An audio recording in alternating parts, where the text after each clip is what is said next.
Warga Kabupaten Ende, Anda tentu saja melihat gejolak yang sedang terjadi di lingkaran politik Kabupaten Ende menyongsong Pilkada 2024. Beberapa partai sudah mulai membuka pendaftaran diikuti dengan beberapa figur yang mendaftarkan diri.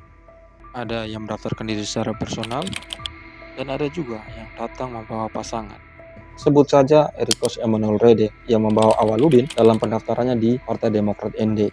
Nah, kalau misalkan kita telusuri ke belakang, sebenarnya gejolak politik yang mulai memuncak menyongsong Pilkada 2024 hari-hari ini sudah dimulai dari beberapa tahun lalu. Mari kita flashback. Di tahun 2021, salah satu partai yang tergolong bangun pagi adalah PDI Perjuangan Ende. Tahun 2021, PDIP mengeluarkan sejumlah nama.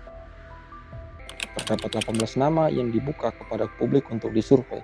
Nama-nama ini terdiri dari bakal calon bupati dan juga bakal calon wakil bupati. Kalau kita flashback ke 2-3 tahun sebelumnya ketika PDI Perjuangan, DPC PDI Perjuangan Kabupaten Ende merilis sejumlah nama kader-kader potensial. Dan kader-kader potensial ini secara alami dia terseleksi dan sebagiannya terbawa sampai dengan saat ini. Untuk bakal calon bupati Ende, salah satu nama yang disurvei adalah popularitas dan elektabilitas dari incumbent Jafar Ahmad. Namun peta perjalanan politik tidak berakhir di situ. 1 tahun berselang, tahun 2022, kali ini giliran Golkar mengeluarkan beberapa nama untuk disurvei, terdiri dari bakal calon bupati Ende dan juga bakal calon wakil bupati Ende. Untuk bakal calon bupati Ende, Golkar melakukan survei terhadap Lori Gadejau, Jafar Ahmad, dan beberapa nama lain. Dan di Golkar sendiri, kami sudah lakukan penjaringan sejak tahun 2022. Sejumlah nama kami jaring, lalu tentu dengan komunikasi mereka, Bapak Ibu, nama Bapak kami masukkan dalam penjaringan Partai Golkar, disurvei, dan pada Oktober 2022 kami pertama kali melakukan survei. Untuk calon bupati ada 6 orang, untuk calon wakil bupati ada 15 orang. Kemudian masih terkait peta di Golkar, di tahun 2023 muncul kehebohan di sana. Saat itu, salah satu bakal calon bupati yakni Lori Gadejau memberikan pernyataan yang cukup menghebohkan perpolitikan di Ende.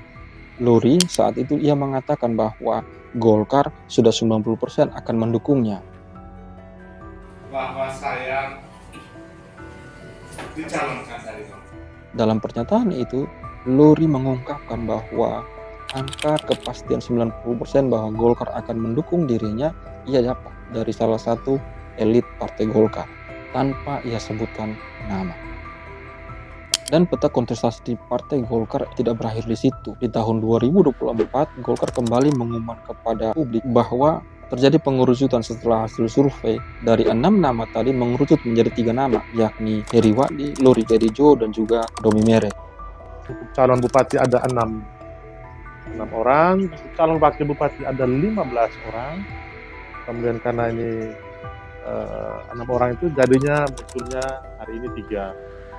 Di sisi lain, PDI Perjuangan juga mengerucutkan nama-nama yang telah disurvei pada 2021 tadi. Dari belasan nama itu mengerucut menjadi 3. PDIP mengatakan kepada publik saat itu bahwa tidak memprioritaskan namun menyiapkan kader sendiri. Kalimat DPC PDI Perjuangan memprioritaskan kader itu kurang tepat. Seperti yang saya katakan bahwa partai ini bukan milik kader saja, milik banyak orang. Kami tidak pernah mengklaim bahwa kami harus mendapatkan karpet merah ya sebagai kader untuk dicalonkan menjadi apapun dalam jabatan-jabatan politik. 1 nama disiapkan untuk menjadi calon bupati Ende dan 3 nama lain disiapkan untuk menjadi calon wakil bupati Ende. 1 nama disiapkan untuk menjadi bakal calon bupati Ende yakni incumbent Jafar Ahmad, sedangkan 3 nama lain yang disiapkan menjadi bakal calon wakil bupati Ende yakni Heri Gani, Justinus Sani, dan Herman Reot. Nah, itulah konstelasi Pilkada Ende sejak beberapa tahun lalu. Kini di tahun 2024 bukan hanya PDIP dan Golkar yang menghangatkan peta politik, tetapi juga partai-partai lain. Salah satunya adalah Partai Nasional Demokrat. Usai pemilihan anggota legislatif, Nasdem kemudian kebut-kebutan menyongsong Pilkada 2024. Yang pertama, Nasdem menyiapkan ketuanya, sekarang ini menjabat sebagai Wakil Bupati Ende, yakni Erikos Emmanuel Rede.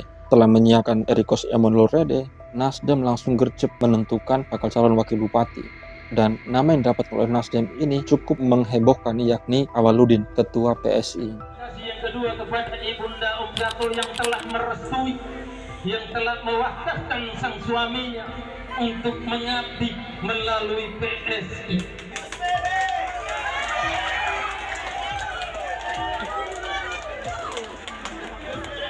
Ayahanda Ibunda, sedikit saya masuk bicara politik, tidak hanya habis di pemilu legislatif. Atas nama DPD PSI ND pun mengucapkan dan memohon doa kepada Ayahanda Ibunda. Di saat PSI suara terbanyak di Kabupaten Ende, maka PSI akan mendukungkan kadernya untuk maju di pilkada. Kenapa kita harus maju? Karena bupati, wakil bupati adalah jabatan politik. Kalau orang politik tidak terjun dalam dunia politik, mohon maaf. Untuk itu para kakanda semua yang di pos, mohon doa, yuk kita bahu-membahu dengan kata solidaritas. Awaludin ini menjadi pembicaraan pada saat pemilihan anggota legislatif sebab dinilai sangat-sangat sukses. Awaludin mampu meningkatkan elektabilitas PSI di ND dengan menjadi pemenang. Meskipun PSI berhadapan dengan partai-partai besar, ambillah contoh seperti PDI Perjuangan, Golkar, dan juga Nasdem. Kendati mendapat lawan yang berat di pileg kemarin, namun PSI mampu menjadi jawara. Yang menjadi pembicaraan saat itu adalah sang ketua Awaludin Sitoro. Awaludin dinilai kader muda yang sangat-sangat sukses di pentas politik. Karena itu juga ketika Nasdem mengambil Awaludin sebagai bakal calon wakil bupati, publik di Ende cukup terkejut dan kemudian menjadi pembicaraan di tingkat masyarakat. Pergerakan Nasdem tidak sampai di situ saja. Setelah itu, Nasdem mengambil langkah cepat dengan melakukan pendaftaran di Partai Demokrat. Erik bahkan membawa Awaludin Sitoro, bakal calon wakil bupati, mendampinginya saat menyerahkan formulir pendaftaran. Golkar kemudian juga mulai bergerak. Beberapa hari lalu, bakal calon Bupati Ende, Laurentius Gadejou, datang mendaftar di Demokrat. Uniknya, Lori Gadejou datang ke Demokrat bersama dengan Ketua Golkar Ende yakni Heri Wadi dan juga Sekretaris Megi Sigasare.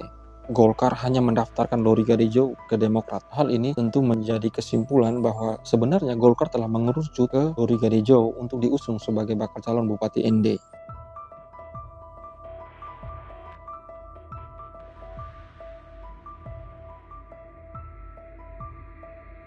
Sementara di Partai Demokrasi Indonesia Perjuangan Ende muncul satu nama yang cukup mengejutkan publik, yakni mantan Bupati Ende Don Wangge.